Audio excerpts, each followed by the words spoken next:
Omaly koa no tanterahana ny fampifondronana ireo mpiasa miaramila sy sivily manerana ny Madagasikara miasa eo anivon'ny service civique etsy Andohalo ity atrikasa ity natao dia entina ampiroboroboana ny fiara-miasa misy eo amin'izany sehatra izany. Fifanakaloza-kevitra, fikaonan-doha, fanaovana tombanezaka ary fanomezana toromarika ireo no anisan'ny fantohan'ny atrikasa mandritra ny 3 andro.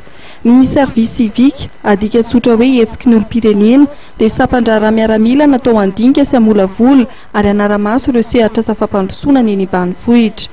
Mivelatra amin'ny sehatra maro ny asa sahan'ity sapan-draharaha ity ao anatin'ny commune 220 manerana Madagasikara toy ny fambolena, fiompiana, fahasalamana sy famokarana ary ny fampianarana. Ny odinehana mandritra ny 3 andro dia fijerevana ny zava-bitan'ireo service civique izay manerana ny nosy satria fantatsika hatrany adevoka hatrany Toliara dia misy élément service civique ary miasa daholo ka tatitra ny zavatra nataon'ireo nandritran'izay taona izay.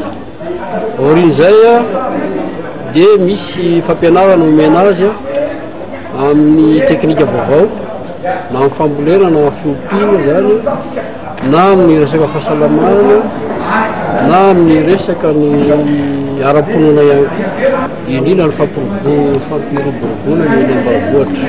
Ny tena asan'ny service civique zany raha ny fiarahamonina dia animateur zany hoe le teknika voarainy avy aty amin'ny Foibe iny no aparitany any anivon'ny fokoronana sy ny fokotazy hipetrahany amin'ny faritra. Nanambarany Général Ralala Roger, sekretera-panjakana ao niveau fiadidianan'ny Repoblika tamin'ny fanokafana fomba ofisialy ny fionana fa tokony hojerena akaiky mandritra ny atrikasa ny rafitra sy fandaminana ahafahana manatsara ny dingana efa vita. Anisan'ny nanatrika ny lanonana fampifondronana ny mpiasa miaramila sivily manerana ny nosy miasa eo anivon'ny service civique ary ministry ny fiarovam-pirenena ny Général Rakototsavy Dominique.